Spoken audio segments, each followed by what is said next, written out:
Raider Nation, what's going on? It's Mitchell Renz here, host of the Raiders Report, and it's good to be back. Jeremy Chuggs and I are going to be breaking down some of the latest going on around the silver and black. Raiders OTA practice was today. We're going to talk about one of the rookies that continues to shine and really making a name for himself. So we'll talk about him and why I think that the nation, people out there in the media world, shouldn't be sleeping on this one dude. Then I saw one of the people that I respect the most in the Raiders content creator world talk about the idea about bringing in a defensive tackle, a nose tackle for Telesco, for Antonio Pierce. We'll kind of get into that entire story. And then, since we haven't been here for so long, I sat down with Jeremy today and I go, do you want to do a mailbag today? We're going to let the nation get some of those questions in. I was out Thursday, Friday. Yesterday was a holiday. My dad was in town. So it's been a full week since we have been live here on this channel. So I figured, you know what? You guys got to have a lot of questions for Chuggs and I.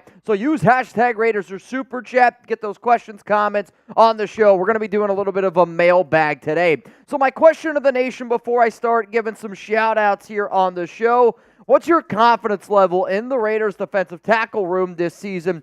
Scale it from 1 to 100. This is one of the rooms that I personally am the most confident in. I will admit that it's a confidence level based on the top-heavy players, right?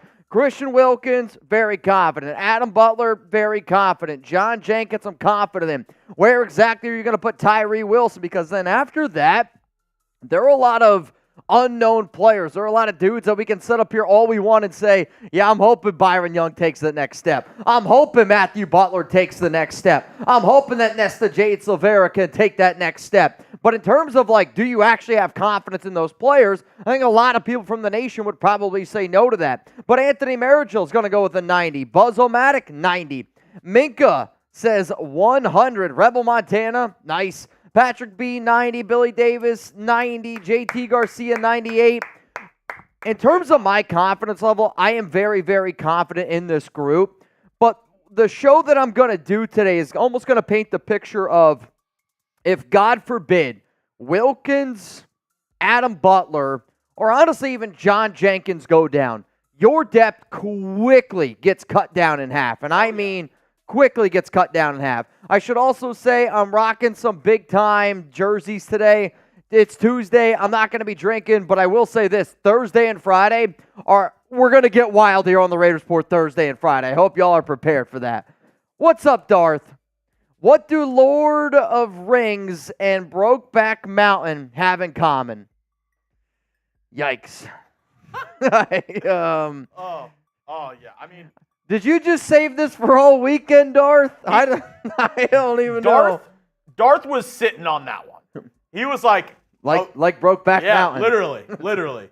He had one that one in the chamber for sure. That one was sitting there. That was marinating a little bit there for Mr. Darth. Where are you sitting your confidence level 1 to 100?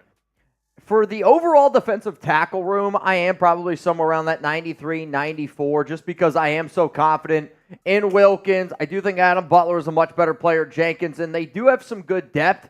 However, though, if one of those top players goes down, I get really, really worried right away. This also is an interesting question just because you and I expect Tyree Wilson to play on the interior. Yeah. But there is some speculation out there that he's not going to do that this year nearly as much as I think what you and I are hoping. And if they don't put Tyree Wilson there, then I do think that this really does change this total question of the confidence level, because then if your plan is to not put Tyree on the interior, I do think you have to go out and try to find somebody else that you can be able to have some depth in. I mean, I said it. If Tyree Wilson plays on the inside, I think he gets double-digit sacks. Him on the outside, I don't know. I'm not as confident. I don't know if he's going to get double-digit sacks regardless. I do think his impact, though, can be... I think if he started at the 3 technique on the inside and you had Kuntz, Crosby on the outside, him and Christian Wilkins on the inside, I think in that setup he gets double-digit sacks. If he can be the 3 technique, yes, but the segment that we're going to do today is going to be more around having that nose tackle. Tyree's not going to be your nose tackle. He's not going to be somebody that's just going to be able to take on double teams. You want Tyree to be able to take on one-on-one. Hopefully, you get Crosby one-on-one, Malcolm Kuntz one-on-one, and then Wilkins or maybe some of these nose tackles that we're going to talk about can potentially eat up some of those double teams. He just doesn't have that speed that you want off the edge to be like an edge rusher. He doesn't have the burst, though. I do really want to see what he looks like with an entire off season. Yeah. Because last year he was hurt, and, it's so difficult for a player to get acclimated to the NFL when you're injured, then on top of just everything else that goes on to it. What I'm hoping this year is the leap that you saw Malcolm Kuntz have this past season. And, even a guy like Trevon Merrick spoke about it. When you're entering year 2, some of the things that you might have paid attention to last year, you don't have to because you're just like thinking and reacting and just going out there and doing your thing. What up, LCA? I received my helmet, so thanks. Haven't received my MVP jersey, so you check if it was sent to the same address. Let's go Raiders. Lord Cameron Abbott, the chances of, if I had to guess, it's probably a certain size that's not in stock. Every single MVP jersey has already been ordered throughout the course of, I think, February, March, and April. The problem is where we get our jerseys. I'm not just going to order some shitty jersey off the internet. We go to the same people all the time. That way I know what I'm getting is quality. And I do know that there are certain sizes that are not in stock. Can I check, though? Yes, 1,000% I can. So today is National Burger Day, Chuggs. It's also National Brisket Day. Are you going to clarify that as in the BBQ, or is that I was gonna barbecue foods, like all barbecue foods? Yeah, brisket, pulled pork, okay, sausages. I guess, well, then you're getting in the burger and hot dog. That's what I mean. You're getting an interesting spot. Brisket or like pulled pork or barbecue. So best tailgate food, and this is the Raiders report, so let's talk about this from a Raiders football perspective. A little big back talk. Yeah, a little big back talk. What are you rolling with? Burger, hot dog, barbecue, or tacos? And just to clarify, because Mitch was a little confused on this whenever I first pulled it up, burger and hot dog are together. Correct. Because I feel like if you're doing burgers at a tailgate, it's almost like a foregone conclusion that hot dogs are also included. See, I don't know, and I'll say this, I didn't know if I agreed with that, because I'm not a hot dog fan. Well, okay. But I'm not. I feel like every, tailgate that I've been to, that I've seen, if you have burgers, you almost always have hot dogs going on with it. So I'm going burgers and hot dogs together, barbecue or tacos. Interesting. 3 options. See, I'll say this. If you told me I have to include the hot dog with the burger, that's just money I'm throwing out the window, so I'm not going to go that route. But so many people eat hot dogs. Sure, but a lot of people also eat tacos. And that means I don't got to throw away any money. I just make more tacos. Because what you don't want, though, is you don't want to be at the end of your tailgate. You got some food left over. You're taking it home.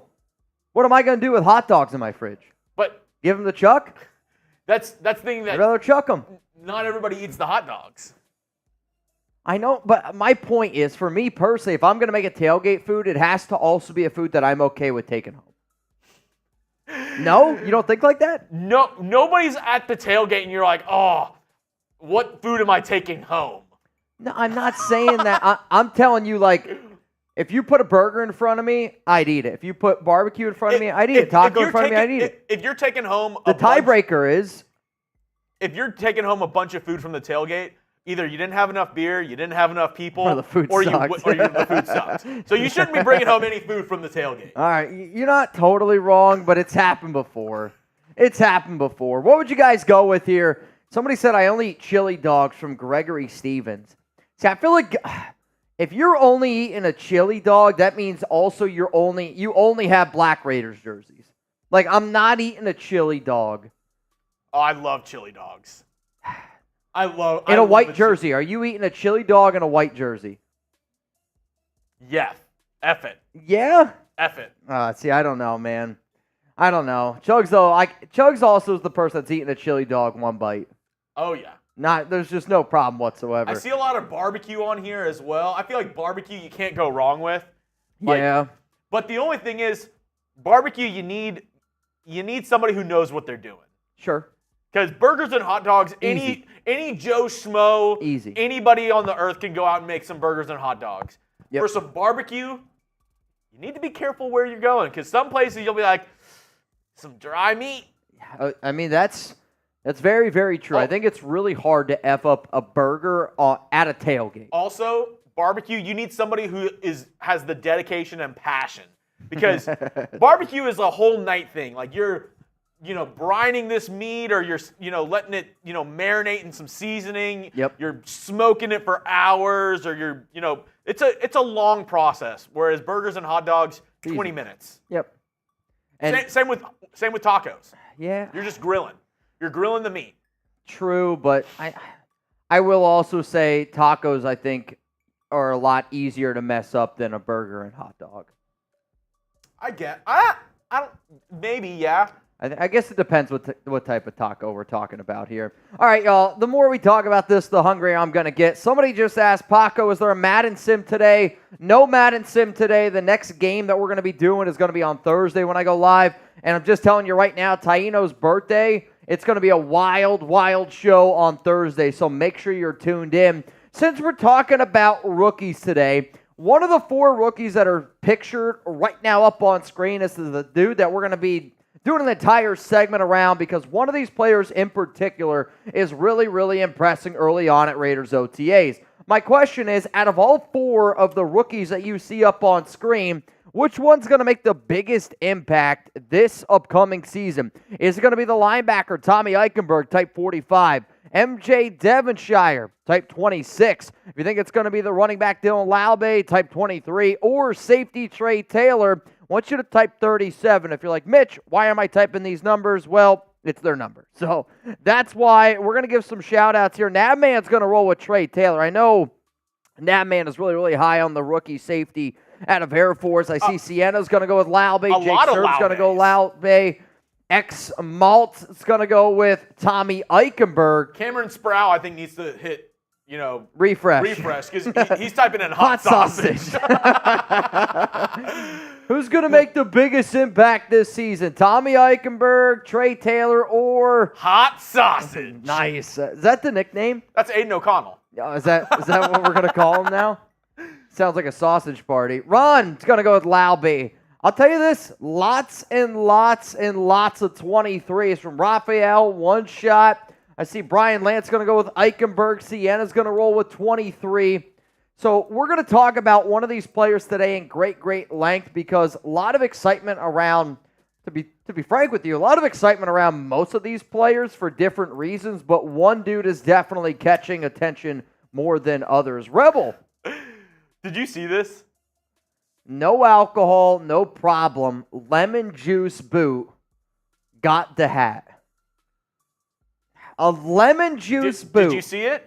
What? So he tagged us in Twitter. On Twitter, he was on somebody else's stream, like another Twitch streamer or something like that. Okay. And he did a lemon juice boot while wearing a hat. I think he won from Trace. Okay. It was a Mardi Gras hat. Yep. No, we did a show. Trace, he filled in for you one random day, and I don't remember what it was. I mean, it had to be around Mardi Gras. We had some leftover hats. Anyway, I'm glad you finally got it. Dude, a lemon juice boot? Dude, Rebel, honest, was it worse than doing a regular boot? Dude, it was a full Sam's bottle of lemon juice. No water, no nothing, just straight lemon juice. Housed it. Rebel, honest question. Was it easier or was it more difficult? And the only thing I was thinking of is... You think it'd be harder? The only thing I could think of is you were going to have a hell of a stomach ache, possibly, because it's just so much acidity in your stomach. That's what I'm thinking. He said it wasn't bad. I feel like it would be worse. I really do. Well, you know what? F it. Let's get after it. Husker! Raider! Bang!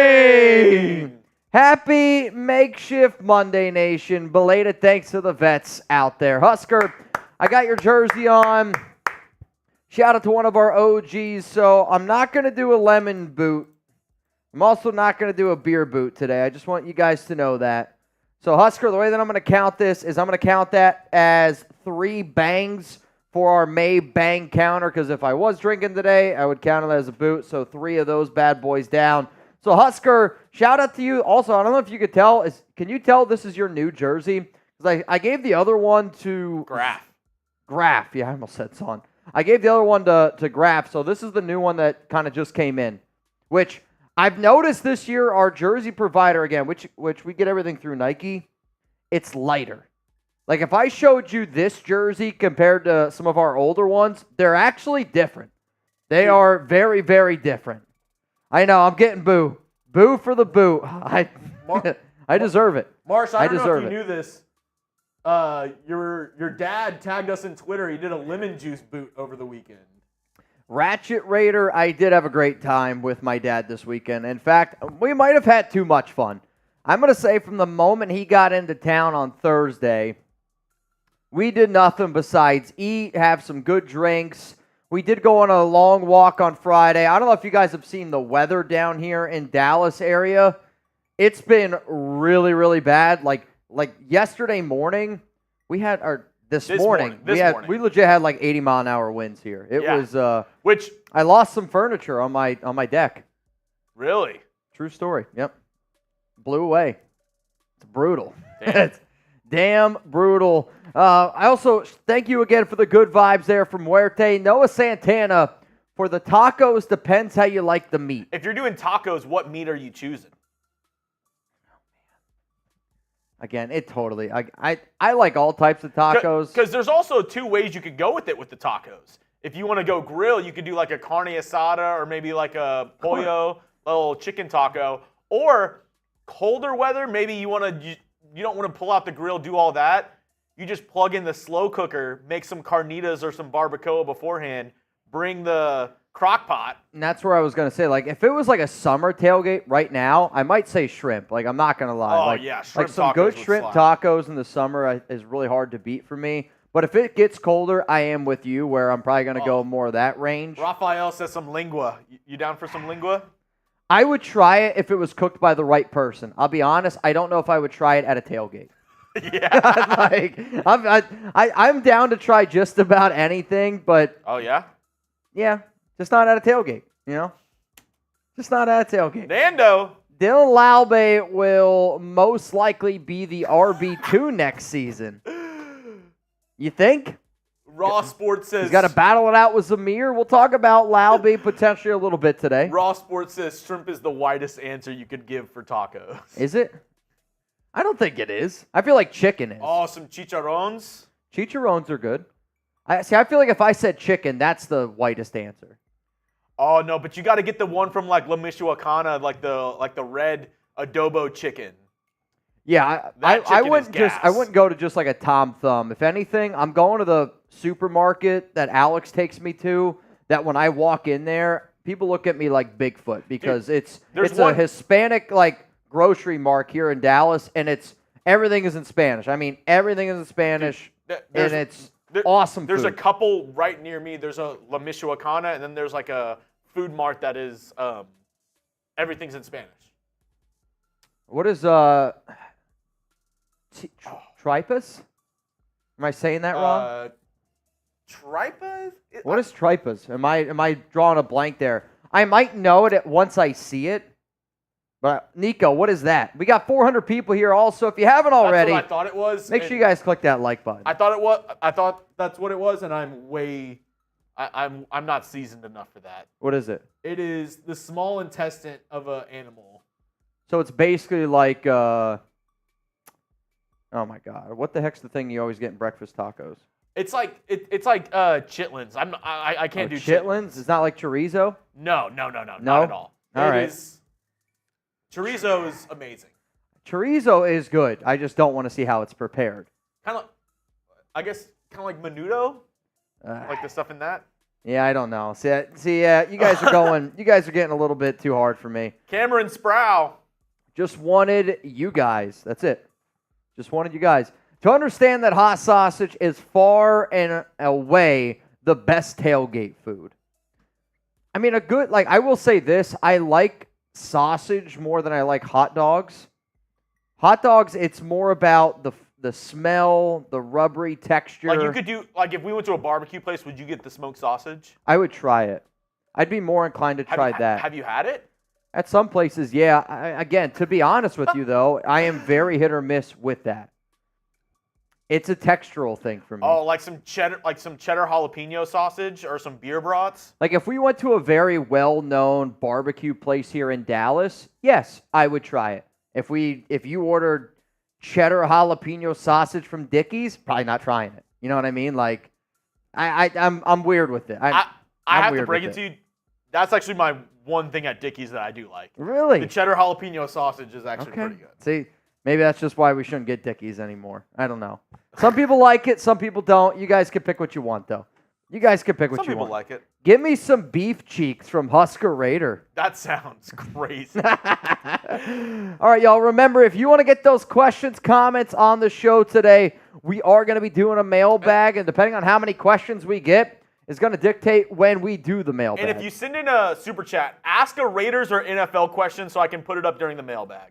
Because I don't want to put questions that don't make sense because we're going to put it out later for people to watch.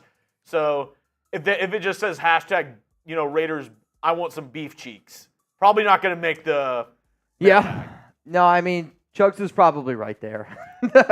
So if we could, please, and then again, I know not everyone has the ability to super chat. If you do, though, don't be shy. Use hashtag Raiders. Super chat helps you skip the line. Think of it as almost like your Disney Fast Pass, if you will. And since we haven't done one in a while, let's do it. Let's get a little bit wild here. $10 Venmo at Mitchell Renz 365.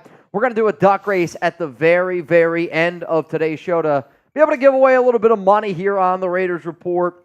I would say that this is probably going to be going down 90 minutes from now. 90 minutes from now, this duck race, that's probably pretty safe, right? Yeah.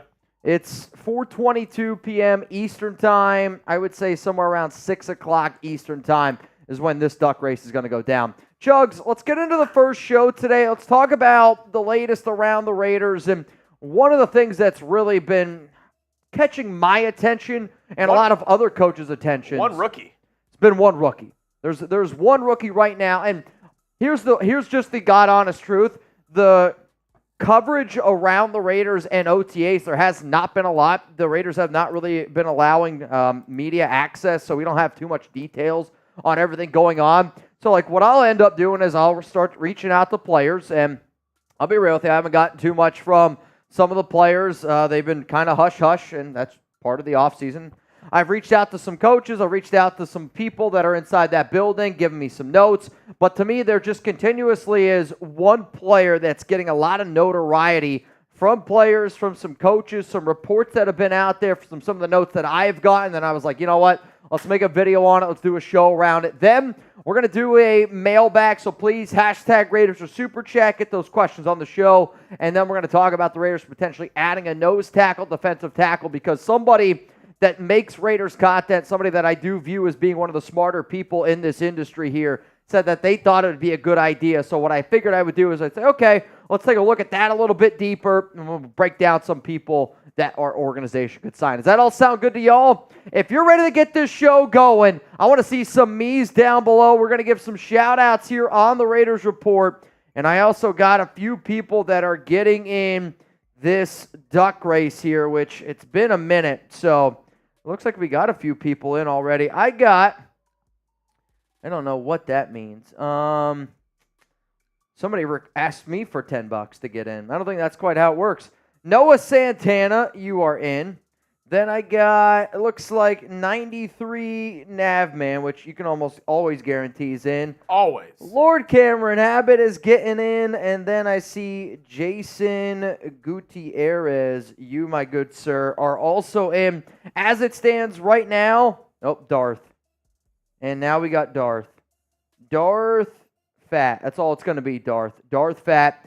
5 people in. Justin Gilbert, looks like you got in again. I'll update some more people here in just a moment. But first, though, let's get into this first story around the Raiders and around a rookie that is really impressing. And if anybody's a fan of fantasy football, I'm just saying, this might be a guy that you want to keep a close eye on.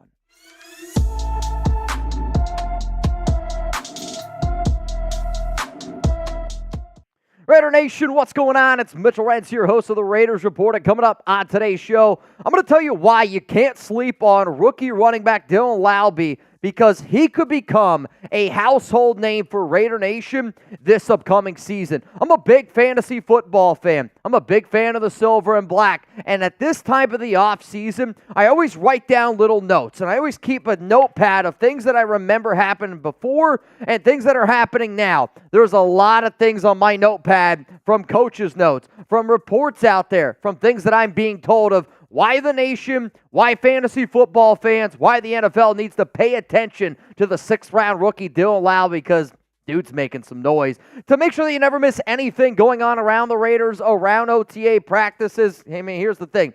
Minicamp right around the corner. Post June 1st, right around the corner. That's a very, very important day for the silver and black. Bottom line, if the Raiders end up doing something this offseason, I don't care if it's May, I don't care if it's June, July, this year, next year, you're getting a video every single day from us, so make sure you're subscribed and turn on those notifications. So what we're going to be looking at today is Dylan Laube, the rookie that the Raiders ended up drafting out of New Hampshire, and I'm going to tell you why he is going to impress this season and why people shouldn't just look at him. And when the conversation gets brought up, when we talk about Laube, a lot of times it's, oh yeah, he'll make the 53-man roster. Of course he's going to make the 53-man roster. But by the time you're done watching this show, you're going to go, wow, I think he might be the second best running back behind only Zamir White this season. Early on, and the first reason why you shouldn't sleep on him is he is impressing early at OTAs. And I do think this is important because the Raiders, their OTA practices at the time that I'm making this video,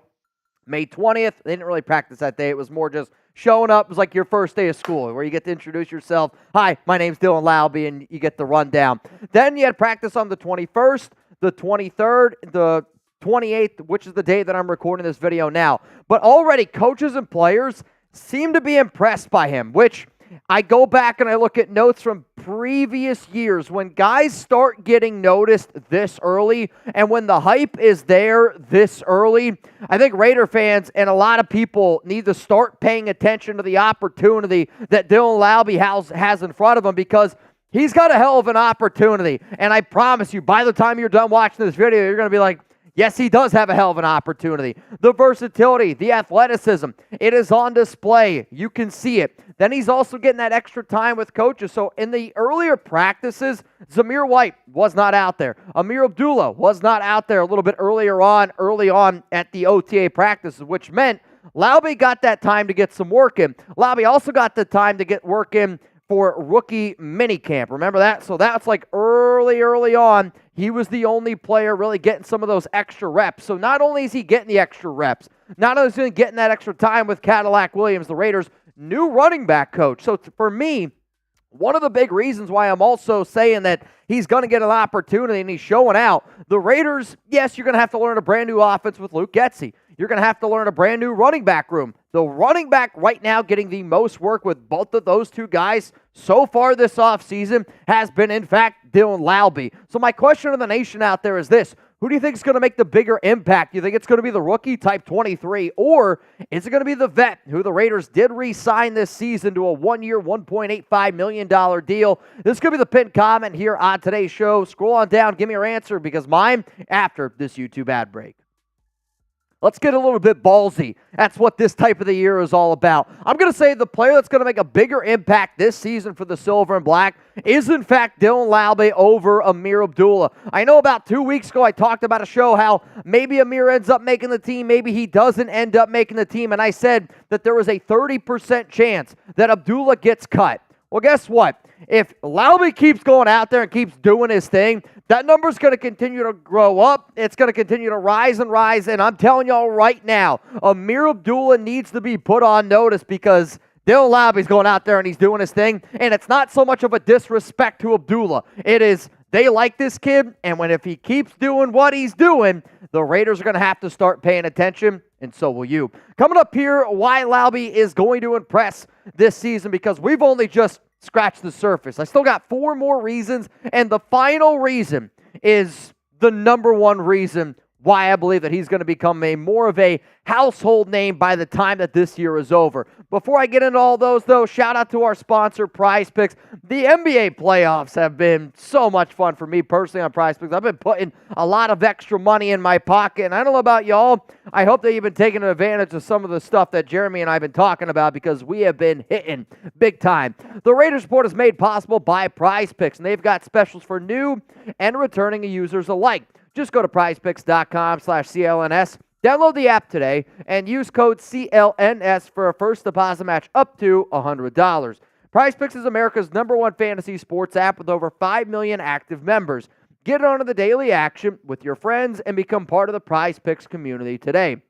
The finals mean more on Prize Picks, and so do the star players. You get boosted payouts on select basketball stars that you won't find anywhere else. There's always action on Prize Picks, and this is the perfect time to try out something new as basketball is winding down. Make sure to try out esports this month, because for every Wednesday and Saturday in June, if your lineup doesn't win, you'll get your entry fee back. Choose from Counter-Strike 2, Call of Duty, Leagues of Legends, and more. If you want to see my picks that I'm rolling with for tonight's game, the Mavs have an opportunity to close this one out, and I think that they're going to end up closing this game out. Give me Kyrie Irving more on 33.0 points, rebounds, and assists. This guy's been in his bag. PJ Washington, probably one of my favorite players to watch right now on the Mavs. Give me the more on 12.5 points than Rudy Gobert. With Lively out, I anticipate more rebounds coming here for Gobert, so I took the more on 11 rebounds for this one. So if you want to roll with my picks, please, don't be shy. Go for it. It's really simple. All you got to do is choose more or less. I promise you, it is that simple. So get started now if you haven't already at prizepicks.com/CLNS and get a first-time deposit match of $100. prizepicks.com/CLNS. Pick more, pick less. I promise it is that simple. Prize Picks, though, again, even if you're like Mitch, I don't really even care about the game tonight. How about this? Put some money where your mouth is. Sit down with your fiance. It's what I'm going to do. And if she puts some money down, she has an opportunity to win. She's going to be locked in. It tells me then I get to watch this basketball game tonight. Let's go to the next thing here of why I believe that you shouldn't sleep on Dylan Laube. His backfield versatility. Versatility seems to be the key word that I feel like I use every single offseason. And again, we say it a lot in the off seasons. It's important to every coaching staff. I'm not trying to sit up here and say, like, we've cracked the wheel with Antonio Pierce and Tom Telesco. But, like, you do have to admit the amount of times that AP, Telesco, this coaching staff in general, I'm talking Patrick Graham, Luke Getsy, especially Getsy, was talking about how versatility is important in multiple ways. Special teams on top of that. And Laube has maybe the most versatility out of any running back that is on our roster right now from a between the tackles standpoint and catching the football. Last season in New Hampshire, and I understand it's an FCS school, 160 carries, 749 yards, 9 touchdowns. But the reason why he's going to get on the field is if he ever makes an impact at the NFL level like we are hoping, it's this. Catching the football. 68 grabs last season for 699 yards and 7 touchdowns. That versatility and that ability to be able to catch the football is why I am saying, like, Amir Abdullah, you're getting put on notice. He's a better pass catcher right now than Alexander Madison. He's a better pass catcher than Zamir White. He's a better pass catcher than Brenton Brown. He's a better pass catcher than Sincere McCormick. McAllister's, they've been putting him at receiver, but I think they also put McAllister at receiver a little bit this offseason because they already see how good Dylan Laube has been in that backfield. And if you're looking for that extra running back that can catch the football, that's going to be, a little bit cheaper than Amir. Guess what? Dylan Laube is a name to keep in mind. The next thing about that versatility is he can help on special teams. And Jeremy wants all y'all to do this right now down in the comments. I don't know how, but hey, type those ones, brother. Can help on special teams. And becoming a household name amongst Raider Nation. He might not be a household name to some people that don't follow this team, but if you watch every single Raiders game, if you're subscribed to the Raiders Report, I do think by the end of the year, you're going to be going, yeah, Dylan Laube, everybody should know him. If you're a Raider fan, and if you're in a Raider household, if your daughter, your sons, they got Raiders jersey on, guess what? This should be a household name because of how much he's going to get used. He can play in the kick return game, and you've already seen Tom McMahon, Raiders special teams coach, really talk about just like the difference in what's going to be this season for kick return, punt return rules. There's a lot of different things out there. But for the Raiders, you had DeAndre Carter last season. He's no longer a member of this team. Yeah, you also had Amir Abdullah return some kicks too. But, like, what if you're confident that Dylan Laube can do all of those things? Like, that saves you extra roster spots. And Laube in last season showed you that he could take one to the house and punt return, kick return. So not only does he have the ability to catch the football, not only does he have the ability to run between the tackles, he gives you that flexibility on punt returns, on kick returns, if need be. Now, I will admit, there's a lot of people out there, myself included, curious to see what happens with Trey Tucker. If you're the silver and black, though, and you're looking at Amir Abdullah and Laube, like, I don't know if you need to keep both of those players. You could potentially keep a Laube, move on from Amir Abdullah, and then that gives you the flexibility to keep a potential extra player at linebacker. Maybe you keep an extra corner. Maybe you keep an extra safety because, let's face it, the running back position is probably the least important position out of all of these positions that we've been talking about. Let's go to the next reason here of why he's going to get a chance and why you shouldn't sleep on him. The Raiders will go with a running back by committee. Like, I can sit up here all I want and talk about how special of a player Laube is and how special he is between the tackles, catching the football. But if you don't get an opportunity, it doesn't really matter. He's going to get an opportunity to get on the field. And I think if he gets that opportunity, people are going to see really, really quickly, like, oh, shit, this kid's pretty freaking good.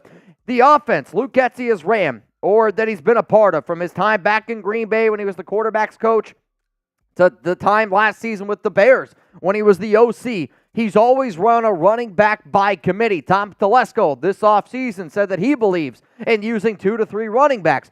Running back coach Cadillac Carnell Williams this past season and past previous seasons with Auburn. What did they do? Running back by committee. The Raiders have really done a good job this offseason of painting a picture and telling you essentially exactly what they're thinking and kind of executing on that plan. If you follow this team this offseason, you know that they're going to go with a running back by committee. And all these different people are saying, by committee, by committee, by committee. So now that you know you're going to get that committee, Laube's going to get on the field. He's going to get that opportunity. The only thing that's going to hold him back, okay?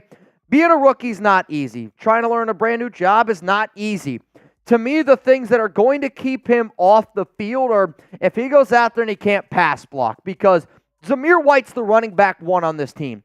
He's the number one guy. If you told me at the end of the year, Mitch, Laube had an opportunity to get on the field, but he just couldn't quite get on the field to be that RB2. What's the reason? It's because he can't pass block. Like, the number one biggest reason why Laube won't get on the field this year is he can't pass block, and Alexander Madison is one of the better pass-blocking running backs in the National Football League. And if you're the silver and black and you're a little bit worried about protecting your quarterback, I do think that that can keep him off the field. The other thing is not being able to hang on to the football, whether that's catching the ball or I mean more like fumbling. If he's got a fumbling issue, whether it is on special teams, whether it is on the offensive side of the football, those are the things that will hold him back. If you also want to see a little bit more of a breakdown about the Raiders' running back room and how I project Zamir White, I also throw out some projections in there for Dylan Laube. This video is going to be available to y'all down in the comments of the show. Also, I'll put it right here for you guys. That way you can see it, or what? It's technically right here, Chuggs, right?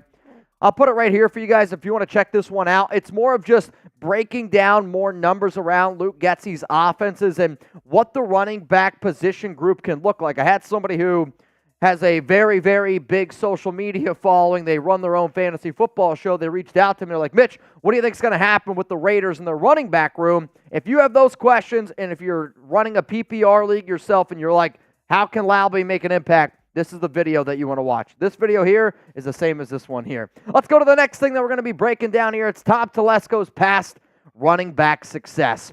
I am a big believer that whether it's football or it's life, if you've had success doing something in your past, you try to recreate it in some way, shape, or form. And Telesco's past running back success is why I really, truly think, because what did Telesco do this offseason?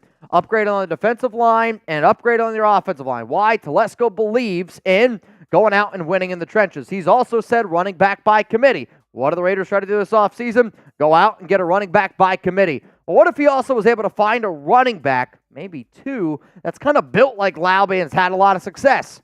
I think is what you're seeing yet again of Telesco having something work in the past and trying to do it yet again. So the running back that always gets mentioned is Austin Ekeler. Why? Ekeler was a UDFA running back in 2017. Telesco found him and turned him into one of the best pass-catching running backs in the National Football League. But when you look at their college comparison, Laube is 5'10", 205-ish pounds. Ekeler, when he was coming out of college, 5'10", 200 pounds. So the build's very similar. Both small school guys. Ekeler went to a D2 college. Laube went to an FCS school. The rushing yards. Advantages Ekeler. He also had a lot more playing time. My point of showing this is running backs with the same size, small school, both showing that they have the ability to run between the tackles, catch the football, and also help on special teams. Because I'll tell you this right now, if Laube can turn out and have the career that Ekeler had, sign me up for that every single day of the week. You want an easy way to be able to make people forget about a dude named Josh Jacobs? You go out and you find a 6th-round rookie, that can catch the football, that can run between the tackles, that can help you on kick return, punt return, and every time he's on the field, you're just like, you know what? That guy's a hell of a football player, and that's what Ekeler is. Like, I know Eckler's a Charger, and I know that people deep down don't like Ekeler because he is a Charger, but you know what, man? Like, you also have to think about it as he was a really good football player, and the Raiders are just simply looking for really good football players out there. So in conclusion, Laube is already impressing this offseason, and a lot of the notes that I'm seeing are aligning with some of the notes that we got from previous players when they were a rookie. You're like, all right, we should pay attention to this. He's going to get a chance to play on offense and on special teams right from the jump. He's going to get his opportunity to get on the field. And then Telesco might try to make Laube into the next Austin Ekeler. People have been giving him comps to Christian McCaffrey because he's wearing number 23. The comp that I have for the Raiders, for Laube, for Telesco is, imagine if you could put together what Austin Ekeler was. Also, do you remember a guy by the name of Danny Woodhead? Well, guess what? Danny Woodhead, some of his best seasons were with the Chargers, with Tom Telesco, a running back that if you looked at him, you go, yeah, that guy can't be a running back in the NFL. But what did he do? He offered versatility, and he offered you that ability to catch the football. I'll be real with you. I don't see Laube turning into a player like Austin Ekeler and putting up the total numbers from top to bottom. But what I do see is a player like Laube being some sort of a hybrid of what Danny Woodhead was and Austin Ekeler, and he's going to get the opportunity. Why? Because it's what Tom Telesco wants, and because Laube's a good enough football player where if you give him the opportunity, I think he's going to surprise a lot of people. So the way I'm going to end this is this. Nation, this is going to be a household name by the end of the year. People that do PPR fantasy football leagues, make Dylan Laube a player that you target very, very late in all your drafts. Oh, man, National Burger Day. What's the best cheese for a burger? Dude, best cheese for a burger?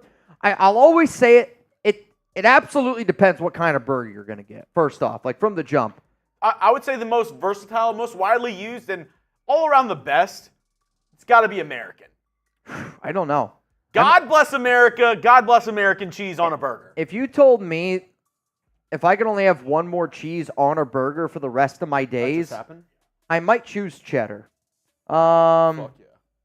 Yep, there is a little bit of some breaking news here around the Texans. Nico Collins, 3 years, $24 million per year. Wow. Initial thoughts on that? That's a big deal. I think it's smart. You think it's an overpay? 24 a year for Nico? It's a lot of money. It is, but for where the wide receiver market's going, okay, if he continues to play well, and I've said it multiple times on the channel that they needed to get this done before the year, because if he had another year similar to last year, that like if he had that this year again, we're looking at upwards of 28 million, 29 million, because the receivers now, I mean, what is it, Devontae at 30? Basically 30 a minute. The next guys up are trying to go 34, 35. Justin Jefferson, CeeDee Lamb, that next level of wide receiver. I do agree that the Texans are smart for getting that deal done. Jamar Chase deal, I don't really think impacts him. T. Higgins impacts him. Like, I think of Nico Collins in the same breath. Now, I'd rather have Nico over T. Higgins. That might be a hot take for some people. I'm not afraid to make it, though. But, like, in terms of making money, Nico's not going to make that Devontae Adams, Jamar Chase money. I mean, he's not in that realm. Now, T. Higgins gets a deal, and he's making – because if I'm T. Higgins now, I look at this Nico deal, and I go, I start at $24 million. If T. Higgins would have got $24 million, if I'm Nico, I go, well, now I start at 24. So I think the Texans are doing something smart here because they're also in win-now mode. You know what I mean? Like, they're in win-now mode. Let's be real. You go out, you trade for Stephon Diggs. I think it also shows a guy like Nico, like, hey, even though we went out and traded for Stephon, you're still our number one. Yeah, well, and the thing is they made Stephon Diggs, they traded for him, then they went ahead and cut off the end of his contract, basically guaranteeing all his money this year to make it a one-year deal. So they're all in this year. They are all in this year. I also see Justin Gilbert, you, my friend, are in. Ron Raspberry is in. And then the Great Tuna is in. So today, guys, we're going to do a $10 Venmo for a chance to win a little bit of money. Right now, you'd have the opportunity, $10 Venmo, to win $40 here on the Raiders Report. Robert Jansen, they cut off the end of his what contract? Oh, yeah. They cut off the end of Stephon Diggs' contract. It was his bris. Yeah. Best cheese for a burger. I am still seeing a lot of pepper jacks out there. American has been a common one. I like cheddar cheese a lot. I like smoked Gouda. I saw somebody said that. It's for me, believe. Though, blue cheese, I'll eat almost any cheese on a burger. I will say that. But if you told me one cheese for the rest of my days, I'd say, I feel like cheddar is a popular one, though I love Swiss. I might choose Swiss, dude. I don't know. Provolone from Sienna. Here's the thing, Sienna. Provolone might be my least favorite on a burger. Provolone cheese. Yeah. Like that might be an unpopular opinion.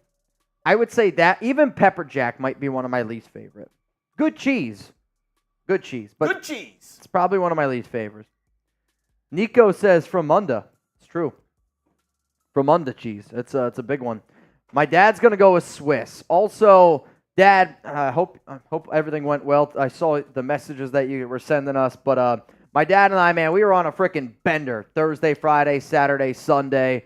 It's been a hell of a recovery day, and I'm not going to lie, today's been a hell of a recovery day for me. No, we had some tornado warnings and some wild stuff. So, Dad, I'm glad you got out of town when you did. Because you would have not been able to, if your flight, because we were talking, my dad was like, oh, I could stay another night. If he would have left this morning, his flight would have been canceled. There's no way. Oh, yeah. There's no way he would have been able to take off this morning. No way. No way. All right, let's get into this mailbag. Oh, mailbag time. Let's get into it. Reminder, $10 Venmo at Mitchell Renz 365 for a chance to win some money, which now if you try to get in, you would win $50. Salvador Lucas is in, and then my man Norman Hernandez is in. So right now, 10 people in. You have a chance to win $50, $10 Venmo at Mitchell Renz 365. All right, so the next thing that we're going to do here for the next 12 to 15 minutes is we're going to answer your question. So if you want your question to be featured on a Raiders Report show, like this is not obviously going to be live, but then it's also going to be put out. I have a feeling I'm going to put this out either Wednesday or Thursday, this mailbag this week. So if you want to be featured in a show, hashtag Raiders is how you get the questions on. So it'd be like, hashtag Raiders, who's a player impressing at OTAs? If you don't use hashtag Raiders in the question, I cannot put it up here on screen. If you want to Disney Fast Pass it, skip the front of the line and get on the show, that's when you super chat. Make sense? Chug's saying let's go. Coming up right now, Raiders Report mailbag time. I should probably change my jersey, though. All right, real quick, let me change my jersey. I didn't even think about that. I didn't either. Oh, also, Antonio, a very slept-on cheese, pepper jack. See, pepper jack I like on a burger. It's actually one of my least favorite. Oh, pepper jack. I like pepper jack more on like chicken sandwiches. On a burger, I could do it. Yeah, I guess I like spicy chicken sandwiches more than I like spicy burgers. If that's kind of my thought process. All right, here we go. Mailbag time here on the Raiders Report. Raider Nation, what's going on? It's Mitchell Renz here, host of the Raiders Report. And coming up here on today's show, it's a mailbag, which simply means I ask the nation, hey, send me all your questions. Tell me what you're thinking.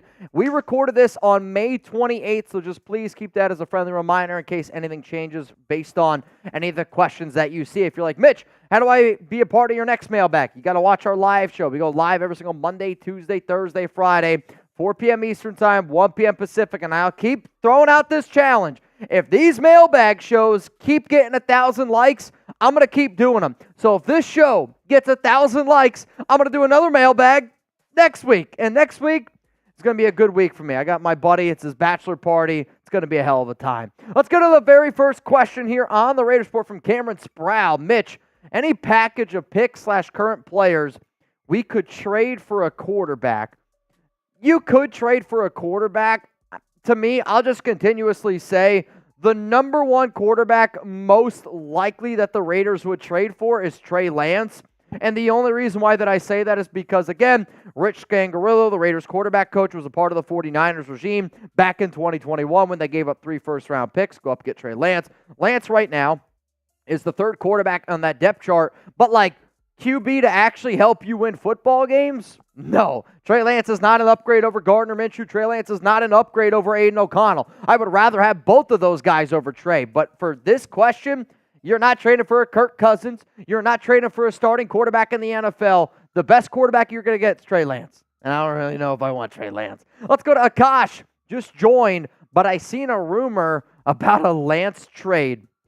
There might be rumors. This has been something that I personally have talked about multiple times, and because of everything that I just mentioned. But again, if the Raiders want to go out and they want to trade for Trey Lance, I'm saying 7th round pick in the 2025 NFL draft. Hell, 7th round pick in the 2026 NFL draft might be enough to get that one done. Let's go to Raiders 75.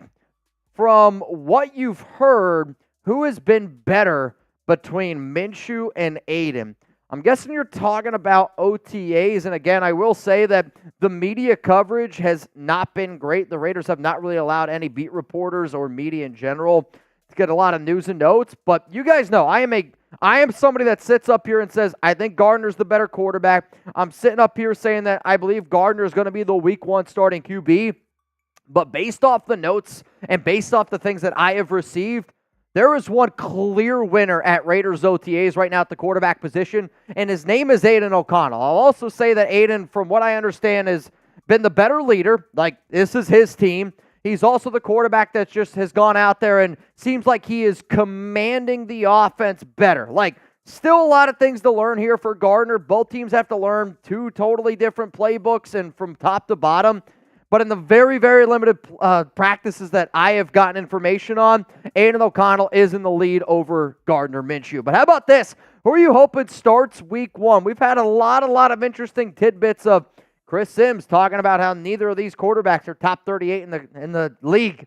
I'm just hoping whoever goes out there gives us the best chance. And I'll tell you this, if Hayden goes out and wins the job and he can go out and prove that he is the better quarterback than Gardner Minshew, quite frankly, I don't care who starts week 1. I just want to win football games. Let's go to Big Luck. What do you believe needs to happen to get AP an extension? The only way Antonio Pierce is getting an extension, first off, he's not going to get one after this season. I shouldn't say that. The only way AP is getting an extension after this season is if they win the AFC West and they make a deep playoff run. The deep playoff run would, I don't know if it means making the Super Bowl, but you definitely have to make the AFC Championship game. I still think that you have to make the Super Bowl for him to get an extension. The AP extension, though, that one's not going to happen for at least a year, maybe 2 after 2025, 2026. Tryvan! Bang!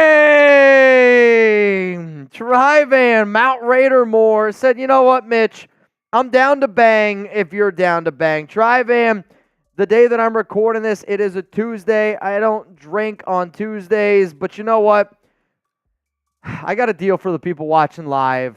It'll be after I change my jersey. One shot. What's the 3 players you think will break out on the Raiders this year? 3 players that I think could break out. Tyree Wilson absolutely has to be on that list of names, and I just think he got thrown a really shitty deal last year with the whole Chandler Jones situation and an unhealthy foot. So I'm going to say Tyree Wilson's going to be an interesting breakout player this year. I'll say Michael Mayer is going to put up better numbers than what some people think just because they got Brock Bowers, but I do see both of them being on the field a little bit more. I'm hoping Aiden O'Connell falls in on this list, no doubt. And then I guess the final name that I'm going to go with here with like true breakout potential. We know Malcolm Kuntz really well, but I do think Malcolm's going to make even more of a case for himself this upcoming season. And then I want like Dylan Parham to break out. I want Trey Tucker to break out. So Tyree Wilson, though, is the big name.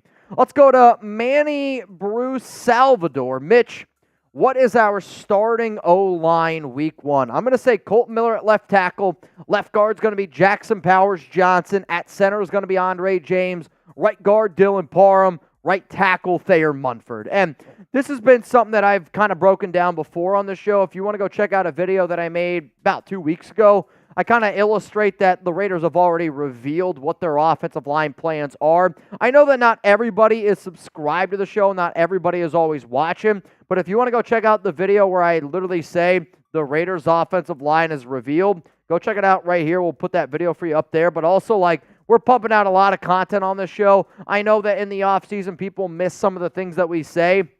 But, like, if you ever think of a question like you just asked right there on that, you can go on YouTube and type that question in and type Raiders Report. Guarantee you we've already made a video on it. I do want to give a shout-out, though, to the Noti Gang, people that are R-subbed and take a lot of pride in trying to be one of the very first people to comment on a Raiders Report show. So, shout-out to David, Carly's Kruger, King Sanchez, and Big Word. Believe me when I tell you it doesn't go unnoticed. I see it all the time. Chuggs and I greatly appreciate it. Eric M., I heard Miller is still having issues with his shoulder. How many just win babies that he starts week 1?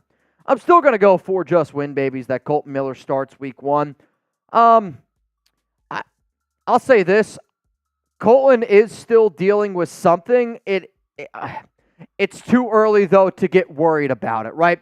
Is Colton dealing with something from last season? I can't really confirm nor deny all that, but I do know that Miller is still dealing with something that has the Raiders' medical staff's attention, right? If you're working on the sidelines during OTA practices where you're not ruled out, but you are like getting your own like one-on-ones, that usually means that you're dealing with something. I was also told that that's also partly one of the reasons why the Raiders went out and signed Andres Pete, and one of the reasons why Antonio Pierce literally said out loud that he's only going to be playing on that left side. I was also told that it's one of the reasons why that they're very confident in Thayer Munford and that they want Munford to really show out and show up as the right tackle for this team. Let's go to Lord Cameron Abbott. I've heard rumors about a trade for Mitchell Renz for quarterback. He has a 70-yard arm. Your thoughts? I do know this. I can still outthrow Jimmy Garoppolo. Y'all thought I was crazy last year when I said I could throw a football further than Jimmy G. I can throw a football further than Jimmy G. What does Aiden O'Connell have to do to be the man for us? Just got to win the competition with Gardner. Like, I think that's literally it. He's gotten the first chance to get the first reps, and based on everything that I have understood, he's winning this battle right now, but he's winning the battle because he hasn't lost the battle. Like, does that make sense?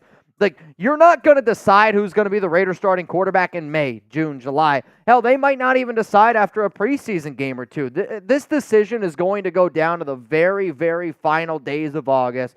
And if I'm Antonio Pierce and I'm Telesco, I'm not telling anybody who's the starting quarterback until you see who's the week 1 starting QB. I want the Chargers to prepare for Gardner. I want the Chargers to prepare for Aiden O'Connell because that means them.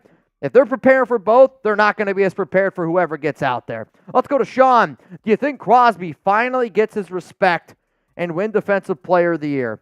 Do I think he's finally going to start getting more respect? I hope so. I think it really comes down to, do the Raiders win games? Like, people know how great Crosby is. People around the NFL, Max is a household name. I mean, he is. He's one of the best in the biz. To win Defensive Player of the Year, he needs more sacks. Christian Wilkins is going to open up that ability for him to get more sacks and, bring him back Adam Butler, John Jenkins, same exact thing. I still want the Raiders to potentially add another nose tackle into this mix. But, Defensive Player of the Year, the only way that that's going to happen is if the Raiders win football games. So if you think the Raiders are going to win, the answer is yes. Autumn win. Mitch, since Dylan Laube is impressing so much, who is at risk to get cut more, Amir Abdullah or Alexander Madison? It's kind of an interesting question. Abdullah's going to have more work from special teams, where Madison, I thought was going to be the RB2. And I mean, as it stands right now, Madison is still the RB2. And based on your question here, I would say Amir Abdullah is more at risk of not making this roster than Alexander. Now, obviously, if you guys want to get your votes in here, please don't be shy, do so. I will say this. Amir Abdullah is number 8, so he took Josh Jacobs' number. Alexander Madison's 22. That was Abdullah's number last season. So whoever you think's more at risk is the number that I want you to type down below. I'm going to type Amir number 8 because of the skill set that Laube has. I already think Laube might be better than Amir Abdullah, if I'm being real. But what's going to keep Alexander Madison on this team is his ability to pass protect. He's one of the best pass protecting running backs in the passing game, especially in the National Football League. Let's go to Brandon Jasper. Honestly, do you miss DC, and do you think we be better? Would we be better with Derek Carr at quarterback? Yeah, we would have been better last season. But again, you'd be better with any quarterback compared to last season. The Raiders legitimately had the worst quarterback play in the NFL last season. You name anybody, and it's an upgrade compared to what we had last season. But do I miss DC as the Raiders quarterback? No. I've said once, I've said it 1,000 times. The best thing that the Raiders did was they moved on from DC. Great human being. But you have to be able to get to a point where it's mediocrity cannot be enough. Yeah, you risk being worse, but I'd rather you risk being worse than you being comfortable with being mediocre. What up, LCA?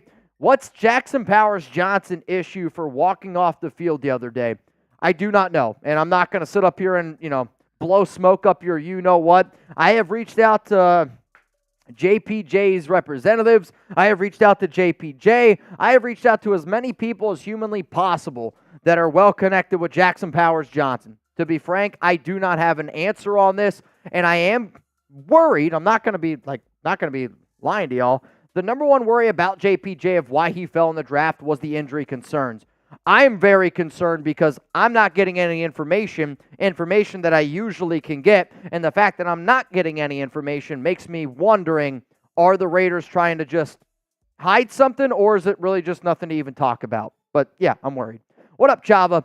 Would you trade for Marcus Mariota? Absolutely not.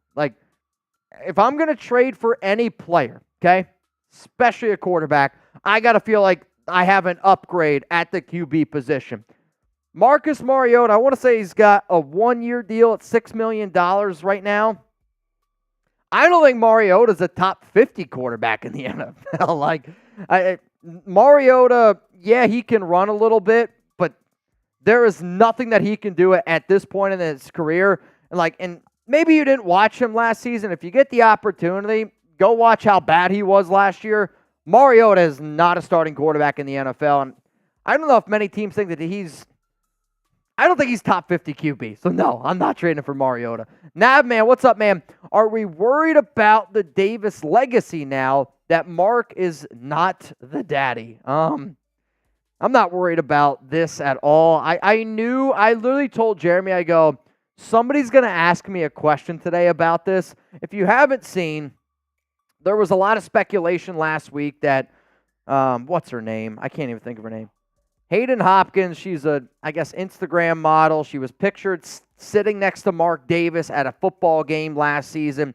She posted on social media that she's pregnant, and everybody, and I mean everybody, was like, oh, it's Mark Davis's baby. I will say, though, we said on this show that you can't speculate anything in that regard. It has come out that Mark Davis is not the father, hence why you see Mario on our live thumbnail today. But I'm not. I want to try to keep this as Raiders related as I possibly can. But yes, I knew I was going to get asked this. Mark Davis is not the father. Oh, no, man. Mari. I mean, there might be a show where we just do that. Like Mari, Mitchell. We just got to figure out you. Chuggs is going to be the catch me outside. How about that? We can do it. We can make it happen. If I missed your question or if you see more things pop up, hey, don't be afraid to give me a follow on IG at Mitchell Renz 365. I'm also doing a lot more in terms of just keeping you guys up to date on some of the little news bits that happen every single day around this team on Twitter, also known as X, at Mitchell Renz 365. Bottom line is a lot of stuff happens. Not everything that I tweet out, not everything that I post on IG always makes the show. So to legitimately make sure that you never miss anything, follow us on social media. And I think the other reason why you should follow Jeremy is we do a lot of giveaways, we do a lot of prizes, and not everybody can hit me up on Venmo. Not everybody can hit me up on social media. My DMs get crowded. Hit up Jeremy to claim some prizes at Jeremy Chuggs. He is the one that makes the show possible, after all. Best burger you've ever had National Burger Day. What's the best burger you've ever had? Because I've told people before, the burger that I crave the most, it might not be the best burger I've ever had, but it's the burger that I crave the most. What's the best burger? What's the best burger you've ever had? Also, we have one more segment coming up after this. Back home, there's a place where it's like one of those old school burger joints where it's, been around for 30, 40 years. Okay. Poppy seed bun, just their bacon cheeseburger was just elite. They used great bacon, good burger, great cheese. I'm just simple kind of man with that. Bacon cheeseburger, pickles, lettuce, tomato, onion, ketchup, mustard on that piece. Perfect. So you said ketchup and mustard. Oh, yeah. Fancy sauce. Gotta mix it. Okay. The best burger, I should say this. The burger that I crave the most, I know I've said it before. I got to go back about 10 years. I was in New Jersey. I was with my two cousins. I was at the beach. And it was a burger wrapped in bacon. Like legitimately wrapped in bacon, caramelized. Inside the burger, they had dates inside like the burger meat, which I've seen before with like maybe mushrooms or like some other, I was going to say veggies, but yeah, mushrooms I guess are veggies. What are dates? Are dates veggies or is that a fruit? It's a fruit. Is it? So dates burger wrapped in bacon. The cheese was like this really sweet like goat cheese, brie, had some like herb like chives in it. And then the bun was just two Krispy Kreme donuts. And they just like panini pressed it together. And then wrapped it in bacon. No, the burger was wrapped in bacon. Oh. So just the buns were just two Krispy Kreme donuts, and then the dipping sauce was this like, it was like a caramelized onion bacon jam. Ooh. I mean, dude, it was the grossest burger I've ever had. It was also the greatest burger I've ever had. Like, you got done eating it, and you're like... Oh, Nathan Wolf, that's a throwback. What? Fuddruckers. Fuddruckers? I don't know if I've ever had Fuddruckers. The real ones know about Fuddruckers. It was really good burgers, good fries. It was basically you went up and you ordered your burger, right? Yep. But it just comes to you plain. Okay. And inside they have a full burger bar where you make it yourself. Like you go down and there's like pickles, lettuce, tomato, onions. Interesting. And at the end of it, with all the sauces, they had like barbecue, mayo, ketchup, mustard, whatever. At the end, they had two nacho cheese machines. One normal and one jalapeno and cheese. And you could put it on your burger or fries, the nacho cheese. So good. That's wild. Why is America fat? Dude. No, it sounds... Tej would have loved it. It was just all you can just... Cheese Whiz. Does sound really good. I'm not going to lie to you. Rebel said Barcode Burgers. Barcode Burgers slaps. are really good. The Elvis Burger is really good. That's got bananas and some peanut butter. Very good with some bacon on it. One of my favorite burgers that they used to do there was the Ingold Burger, which was made after Alec Ingold.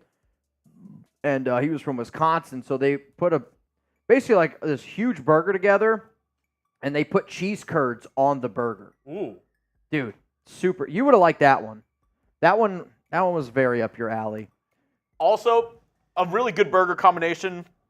One of my favorite places in college that I would go to, LSA. Mm-hmm. One of the best burger combinations there, which kind of goes to what we were saying earlier with the cheese. Blue cheese, bacon, hot sauce. Where's the cheese, Danny? Also, Ray, you are in our duck race. Luis Rod is in.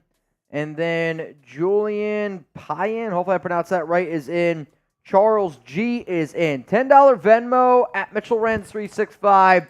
Right now, you'd have the opportunity to win $70 here on the Raiders Report, which we're going to do this one at the end of the show. Jeremy, I also got to switch up my jersey, and I know Trivan and Husker both banged today. So what I did for Husker and for Trivan is I gave them both 3 extra bangs for our bang race, which is going to be May. By the way, Thursday, Friday is going to be the final days for that. So I personally do think it's a pretty good value for Trivan, though, and Husker. My final deal is this, okay?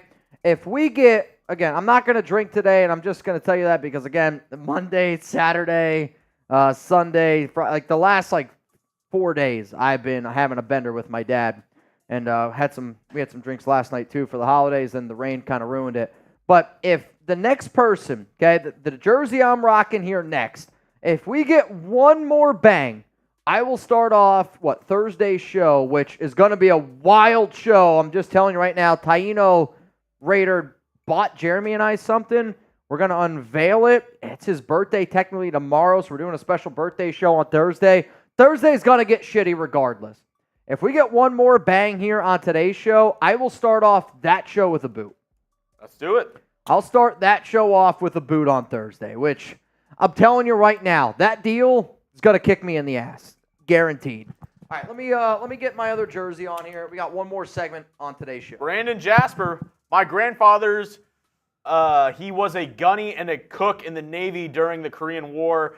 Thin patties, home sliced buns, and fresh produce from his garden. That sounds bomb. I'm more of a thin patty as well. Got to smash it down, get that kind of like burger lace going with that thin layer of crust right there. Absolutely love it. Rebel said lemon boot. I don't know if Mitch would want to. I think Mitch would rather do a lot of other things than a lemon boot. Lemon boot? I mean, I can go out and at least look.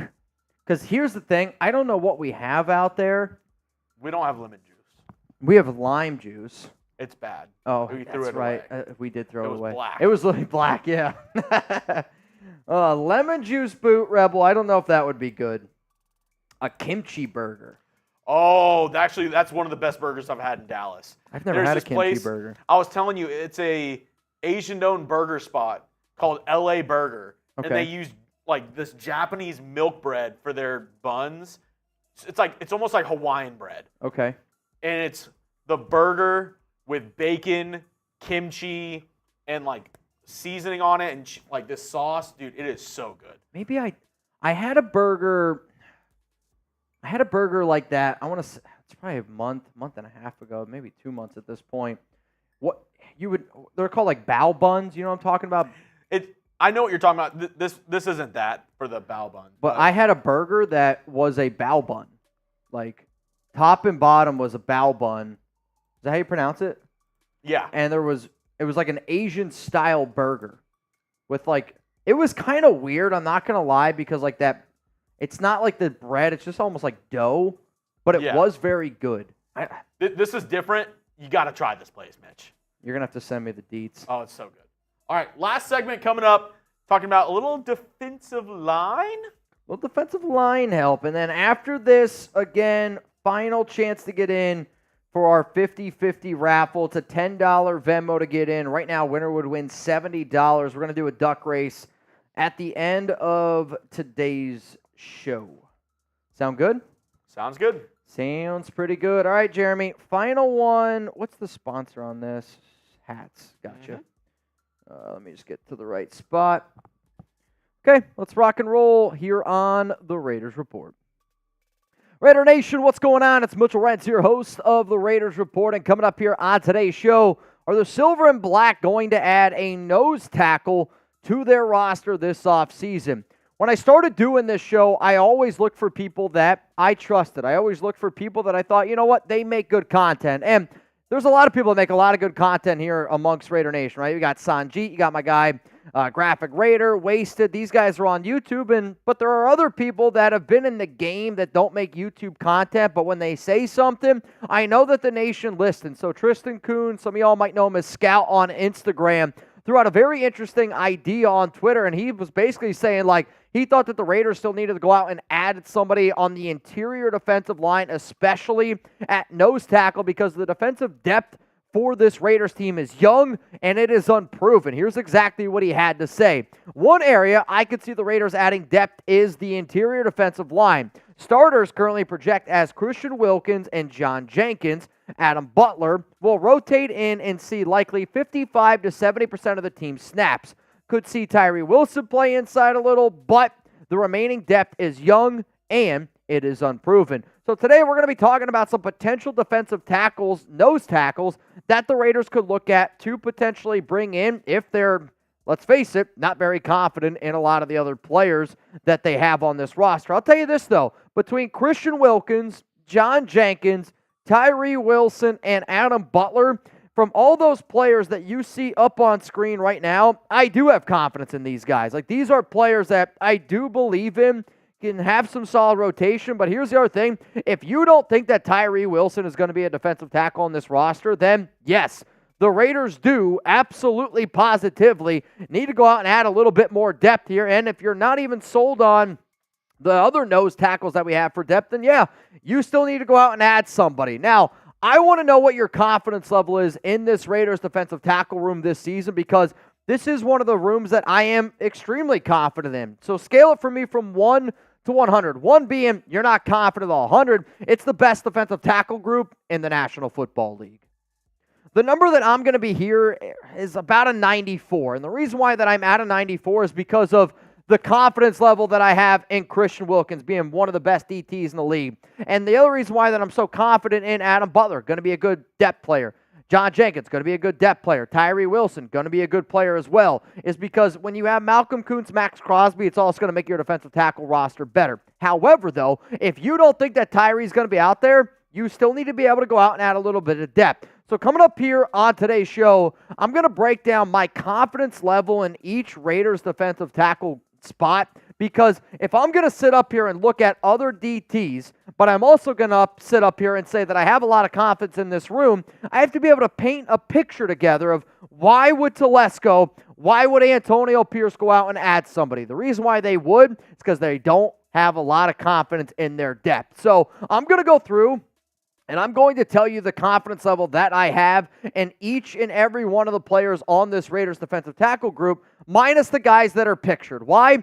Because every single player that is pictured right now, I have the confidence that if they go out on the field, whether it's whenever, that when they're out there, they're going to get the job done. Now, when you look at Byron Young, Marquand McCall, Butler, Shannon, Nesta Jade, Silvera, and Fox, I'm going to go through all those names, and I'm going to tell you my confidence level in them, scale from 1 to 100. And again, like when I do my ratings, it's based on if you're a 90 and above, you're like an elite football player. If you're 80 to 90, you're a good football player. I think that's like an Adam Butler. If you're 70 to 79, you're like a John Jenkins in that group. Anything below a 70 to me, I don't have confidence in. Now, Byron, I'm hoping he's better, but like if God forbid, if something were to go happen to Wilkins, Adam Butler, or John Jenkins, and you got to put Byron Young into this situation, I'm not going to be confident. I'm going to sit up here on this show and I'm going to go, you need to go out and you need to sign a free agent, just like a Matthew Butler, another player. Now, I will admit, out of all these guys that I'm about to talk about, Butler is probably the one that I have the most confidence in. But even him, I'm not really confident in him. I'm confident in Butler because you saw at least a little bit at times last season, and this was a player that the Raiders decided to at least keep on that 53-man roster, and Butler was playing at the end of last season, not a guy like Byron Young. Another dude that I would like to see more out of, and I'm really hoping he takes that next step, because if you're talking just pure nose tackle, right? Who's the better pure nose tackle out of Nesta Jade Silvera, Byron Young, and then Matthew Butler? It's Nesta Jade. He's got the body. He's a bigger anchor. I'm just hoping he's able to take that next step and gets himself in a better football shape, because that's something that he needs to go with a little bit along the way. Before I get into my confidence level for these next few players here, reminder to subscribe and join the Noti Gang. Mitch, how do you join the Noti Gang? First step you got to do is hit that subscribe button. Step number 2, click the notification bell underneath the video. Step 3, select all as an option. That way, every time we drop a video, you get an alert on your phone like a booty call, and you can just click on it, answer it. That way you don't miss it. Let's go to Marquand McCall here. I'm going to go with a 59. He's a gigantic human being. He has lost some weight, but the talent just from a how good standpoint he is isn't there. I would also rather the Raiders invest in the three players that I just talked about, Nesta Jade, Byron Young, Matthew Butler, instead of investing in Marquand McCall just because those players are a little bit younger. Tamari Fox is a UDFA, and I just don't have a lot of confidence in any UDFA right now. He could turn out to be a good player, but again, if you're just telling me what I know as of right now, at the time that I'm making this video in May, you can't have a lot of confidence in Tamari Fox. You can't have a lot of confidence in Noah Shannon, who both of those players are undersized defensive tackles. Both players are UDFAs. And then on top of that, with Noah Shannon, he's had some prior off-the-field issues, right? So you got the prior off-the-field issues, undersized DT in a city like Las Vegas. You add all those up, and yes, I'm not very confident in a lot of the depth that the Raiders have, but I still think this is one of the better defensive tackle groups based on the four players that were pictured, based off the top-level talent that we have. So back here to what Kuhn was saying about the Raiders potentially adding a nose tackle. Young showed little. If anything, last year, and Butler is likely a fourth or fifth interior defensive line in his career, though he's had a few interesting moments last year. Depth at nose tackle is pretty weak, but can supplement with Butler and Wilkins. Would like to see Telesco add one more proven guy on the interior. So coming up here on the show, and literally the reason why I did this is because I don't disagree with what Scout's saying. And I don't think a lot of y'all are probably disagreeing with what Scout's saying.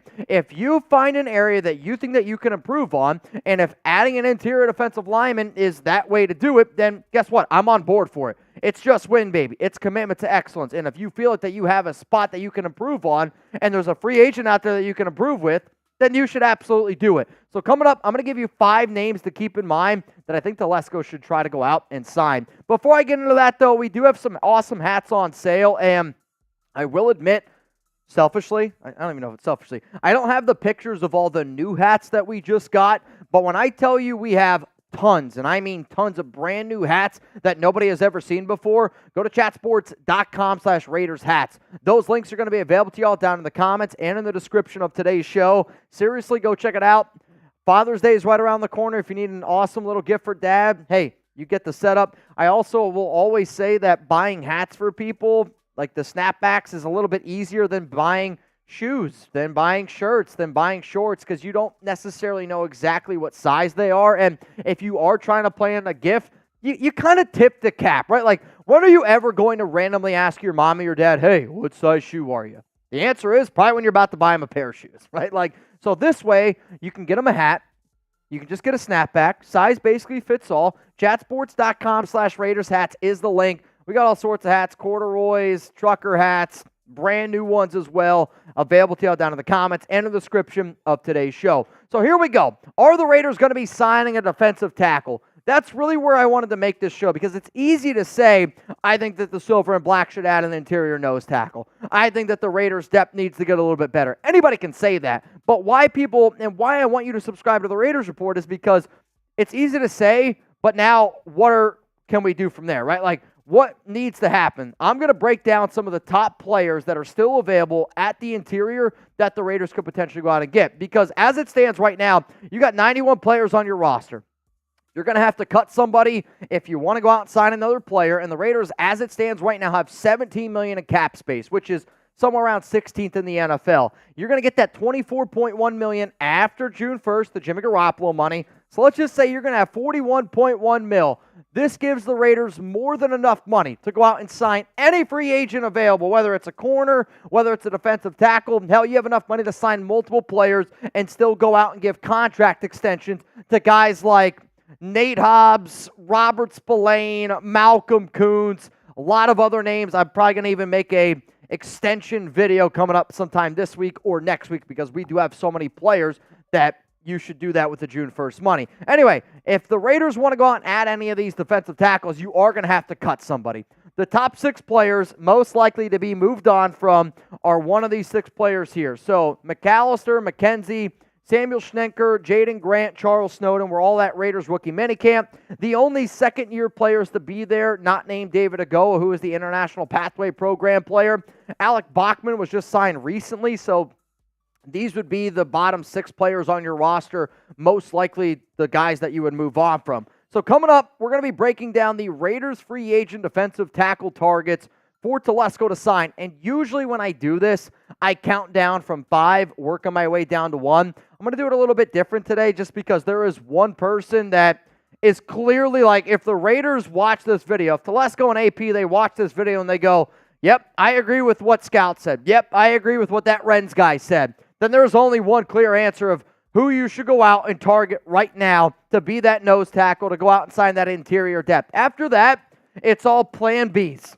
That's just the God-honest answer there. So the number one player that the Raiders should potentially target on the interior, if they do believe that they don't have a lot of confidence in the depth, his name, he's old, but he's still good. His name is Calais Campbell. This is no doubt the number one defensive tackle target on the market, the number one defensive tackle target for the Silver and Black. You want to go out and add a nose? Here you go. 6'8", 310-pounder, big guy on the interior, has played with the Atlanta Falcons, has bounced around with the Baltimore Ravens, has been on some really, really good defenses. You know why? Because he's just a really good football player. Last season, 56 tackles, 6.5 sacks down in the ATL, 10 tackles for a loss. On top of that, though, he's going to bring experience. Like, this guy has started in at least 12 games every year since 2009. Think about that for a second. Not only is he giving you solid snaps, not only is he a veteran, he's also been a really damn good football player for a long time. Yeah, he's going to be 38 years old. I don't care. If you're still playing at a high level and you're 38, defensive tackle is one position that proves to me year in and year out that you could still play at a high level. And Father Time is undefeated. And Father Time will eventually beat Calais Campbell, as he's beaten every single player, every single athlete of all time.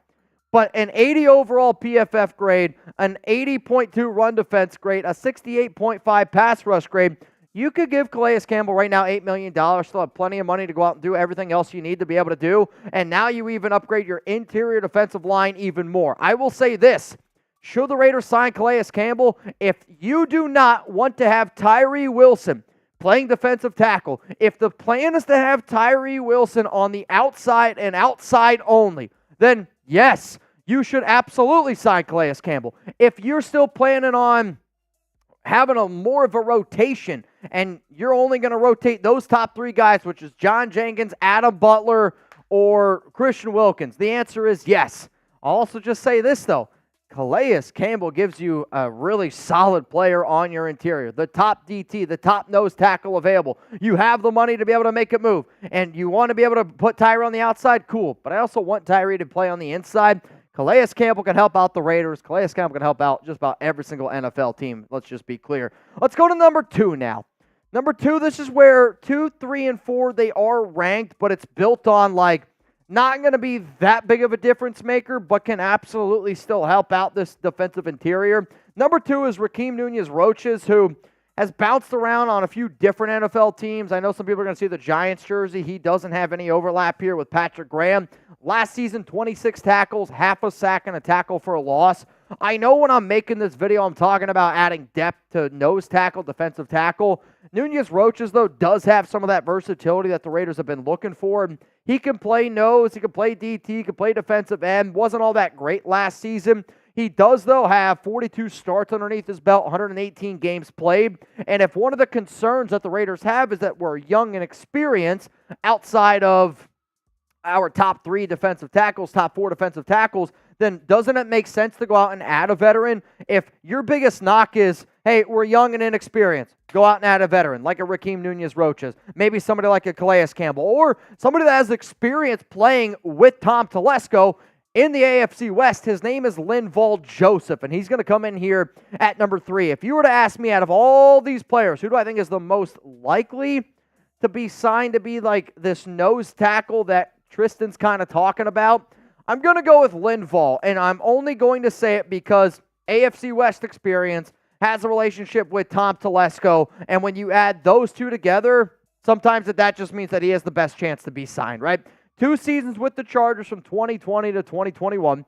He only played 161 snaps last season and has, kind of bounced around from the Bills to the Eagles he was really bad last year, right? Like, I'm not going to sit up here and try to paint a beautiful picture of what Joseph was, but I'll also say that sometimes when you bounce around and you can't really get your footing, makes it a little bit more difficult. I also am willing to bet on any defensive player with the Raiders defensive line coaching staff that they have. Why? I'm willing to bet on AP. I'm willing to bet on Patrick Graham. I'm willing to bet on Rob Leonard. Because I'm willing to bet on all three of those coaches, and because I can confidently say that I think that those three coaches right there, from a head coach, defensive coordinator to defensive line, are probably three of the best coaches, bang, bang, bang, in the NFL. That's why I'm willing to bet on just about any one of these guys. The last name I'm going to bring up here is Mike Purcell, and again, another dude who's got some AFC West experience, has played with the Denver Broncos the past few seasons, so I built this also on, like, Calais Campbell is the only answer of who I'm going to sign, of, like, who I really think can make an instant impact. 2, 3, 4 are more just built on, like, odds of who I think Telesco and AP could be looking for. 24 starts the past 3 seasons. Been a member of the Denver Broncos since 2019, and this has been a dude that did not have the easiest go in the NFL. Bounced around, had some practice squads, played on multiple NFL teams, then he found himself a home in Denver. And I am kind of a sucker for that kind of stuff just because it's not easy to be able to make your footing. But when I see a player be able to bounce around the NFL and still have a job, that means that he's bringing a lot of other things that maybe don't show up necessarily as much on the stat sheet, but make him a good player, make him a good team mate, which is something that you would be looking for if one of your top defensive tackles goes down, to be able to add a little bit more depth. Now, the final name is a retired player, but I knew if I made this video, I would get questions around him, Fletcher Cox. And let's just say this right from the jump. The only way you're bringing Fletcher Cox out of retirement is if you look at him and go, either A, I'm going to throw you a bag because he can still play at a high level. Like, he's still, if Fletcher was available on the free agent market, I bet people say he's the best defensive tackle, even better than Calais Campbell out there. So 33 tackles, 5 sacks. The other thing, though, is you're either going to have to throw him a bag, or the other way he's coming out of retirement is if he thinks that he can win a Super Bowl. And I don't know if many people think that the Raiders can win a Super Bowl when Hayden or Gardner Minshew is the quarterback, so you might have to be able to convince Fletcher in a different way. The way that would probably have to go down is money. If you're comfortable paying Fletcher probably about $15 million a year to come out of retirement, it is an overpay, but again, you'd have to do that with retirement. 12 seasons in the NFL. He retired this past season. Fletcher Cox, I just had to throw his name on here because he is technically a free agent, but he's retired, which I don't know if everybody knows that. So one more time here, if the Raiders are serious about adding a defensive tackle to give themselves a little bit more depth, the number one player you need to target is Calais Campbell. Outside of that, here are the other options that I could see AP Telesco potentially targeting. So in conclusion, the Raiders could use better defensive tackle depth. But overall, this is one of the strongest units on this team because of Wilkins, Adam Butler, John Jenkins, and my belief that Tyree Wilson is going to continue to play on that interior. Calais Campbell would be the best option, and it's not close. The Raiders have the money to do it. So if they really, truly believe that, yes, this is a need, you have the money to do it right now. You're also going to have even more money post-June 1st when you get that money back from Jimmy G. Bottom line, if you feel like that you can improve at any point, at any position, quarterback, long snapper, kicker, defensive tackle, a good organization takes advantage of it, and they make it happen. Final call here to get in for our 50-50 raffle. Final chance to get in, $10 Venmo. Right now, the winner would go home with, you'd go home with right now $100. I also see, hang on a second here. You'd go home with $70. That's on me. LA Crash Dog is in. I also see Julian Payan is in again. And then, you know what? We're going to count this one. You know why? Nevman Bang! Which means I got to start off Thursday's show with a boot. Christ almighty. All it says from Navman is, wait a minute. Between us, cannot go wrong with 5 guys, Waterburger in a pinch, but mom and pop places make the best burgers. Add another boot to Thursday. Let's effing go. Another boot? Yeah, I mean, we're only doing one boot, Nav, man. Well, I think he's saying he already knows we're probably going to get into a boot on Thursday's show because it's going to be a crazy one. Now I got to start off Thursday's show with one. Nav, man, I'm telling you what, we're going to tell Raider Ron what you did, and he's going to be a happy, happy camper. Crash dog. What's up, Gunny? What'd you miss? Dylan Laube, very impressive so far at OTAs. We did a mailbag, and then I think you just saw the segment I just did with defensive tackles. So the big news, though, is Dylan Laube continues to impress at Raiders OTAs. All right, last chance to get in. Last chance for you. Yoda Jenkins in. 93 in. So right now, $10 Venmo, you'd win $90. Oh, man. Did I get Gilbert? Oh, I don't know if I did. Gilbert Moreno in, which I think I actually missed Gilbert, so that's on me. Okay, I think I got everybody caught up now. Yep, Noah, LCA, Jason Gutierrez, Price, Darth, Charles, Justin. We got everybody in. Winner would get $95. We need one more person, and then we would get in for a little bit more. Any chance for a double boot race? Lord Cameron Abbott Bay! I mean, if yours was 300, we would need 200 more for me to do a boot race as well. On Thursday. Yeah. So if we get 2 more hundreds, then I'll race you to start. On Thursday. I almost want to... What if the intro video, you know how it's like that 40-second countdown? Is there a way to show that countdown and you and I be on screen, do the boot, or we could start the show, do the boot, put it down, and then it's countdown. We could do that. That'd probably make more sense. That would probably make more sense. What up, CNIC? Jake Serb, Yoda Jenkins, Uncle Jose, also 93. With that bang there, you are one behind Venthrak for our May Bang MVP counter. Lord Cameron Abbott, let's see where that puts LCA, which that might have been LCA's first bang this month. I think it was. There we go. I think it was. Taino, I will say, watch out for Taino. Taino's going to be something to monitor. Oh, yeah. Oh, yeah. He's going to be someone to monitor, man. Last chance to get in. Venthrak. What's up, Venthrak? 50-50 raffle. Last chance. We're about to do the race and dip out. And then I see Luis A. He's getting in this one.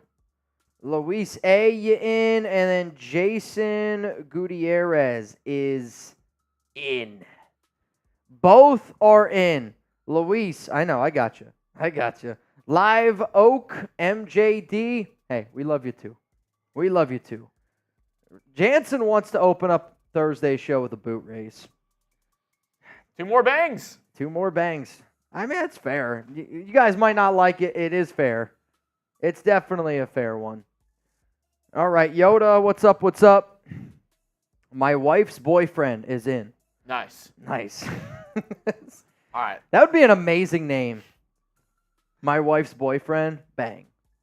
Bang. That would be something. All right. Anybody else in? I'm going to send you, I don't see any more. I'm going to send you the list of names that I got here, which winner is going to go home with $105. All right, let me send it to TV. Here we go. And then reminder, I keep thinking that today is Monday. It's Tuesday, so the next time that I'm going to be live on the Raiders Report is going to be on Thursday for a wild, wet and wild show. I'm talking a very, very wet and wild show. Alex just sent me the eye emojis. I don't know what that means. Can you add Mr. Frickin' Jimenez into that one? Yep. You got to add Mr. Frickin' Jimenez, and then I think that's everybody. So now we got 22. Now we're good. Venthrak, shouting them out. All right, we're 1 like away from 250 likes, so if you haven't already hit that like button, make sure you do. Oh, we're going old school. Oh, yeah. Old school duck race. Okay. Old school duck race. I like it. 3, 2, 1, run it. Out to an early lead. I want to say that's Ray. Ray Calderon's got the early lead here. Here's the thing, though, Ray. You don't want to be in the lead in a duck race. Not to start. Oh, no, he's good. See, now he's starting to fall back. He's okay now. Though, Charles G's sticking out for obvious reasons. Salvador Lucas, you don't look like a catcher, and you got a backwards hat on. Jason Gutierrez is a little bit different. Man. Is that Luis down there? You got Darth. Gilbert. Ron Raspberry starting to fall back here a little bit. 20 seconds to go. Ooh, Jason Gutierrez, Noah Santana, Darth Fatass. Watch out for Darth. If Darth falls off screen with less than 10 seconds, he's got a shot. He's got a shot. Navman in an interesting spot. The great tuna starting to fall back. Salvador Lucas. He said F you in that backwards hat. Wow. With the dub. Salvador Lucas in the backwards hat gets the dub. Congratulations. When was Salvador's last win? Oh, man. I'll tell you what. Can we all just acknowledge that this is Salvador Lucas's first win ever in a duck race? He's entered 1, 2, 3, 4, 5, 6, 7, 8, 9, 10. Last name right here, Justin Gilbert. Butthole pick. Gilbert, though, might like it. Congrats to Mr. Salvador Lucas. You just received, if you could please confirm with me, $105. If you could please confirm that you just received $105 hairs, that would be much, much appreciated. My dad says congrats to Salvador, Yoda, Raphael, to everybody here in the building. Next time you're going to see Jeremy Chuggs and I is going to be on Thursday. I got to do a boot.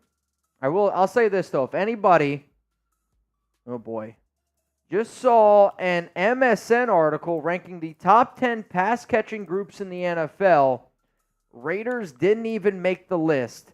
That's Bush League. That's actually Butch League. I'll say this, though. I think it depends how you look at that. If they're basing it off of stats, it actually wouldn't surprise me if the Raiders don't finish in the top 10 of stats just because the quarterback play is not all that great. But I do think if you realistically sit down and look at the pass-catching options for all NFL teams, you have Devontae, who's, I don't care what anybody says, top 5 wide receiver in the league. I think 99 out of 100 people would say that. Brock Bowers is going to be an option. Jacoby Myers, people sleeping on him a little bit. Michael Mayer is going to be a good player. There's still some unknowns in Mayer and Bowers, which there are unknowns there. But from having Jacoby, we're confident in Trey Tucker, Devontae Adams. As far as I'm concerned, I'm okay with it.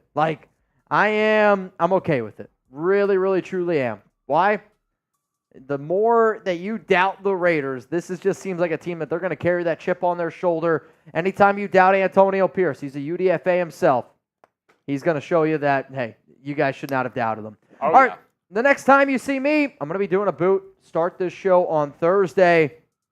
Chuggs and I, it's going to be a wild one for Taino's birthday, so stay tuned for that. We're also going to be doing a Madden simulation week 4 against the Browns on Thursday. Then it's going to be Raiders Friday happy hour. Hopefully all ready to get a little bit wet and wild because our next few live shows that we do, we're going to be getting a little bit wet and wild. Thursday, Friday, next week also, Monday and Tuesday is going to be a lot of fun just because I got bachelor parties stuff coming up here. So make sure you're subscribed. Make sure you got those notifications turned on, and I will see you Thursday live here on the Raiders Report, 4 p.m. Eastern Time, 1 p.m. Pacific.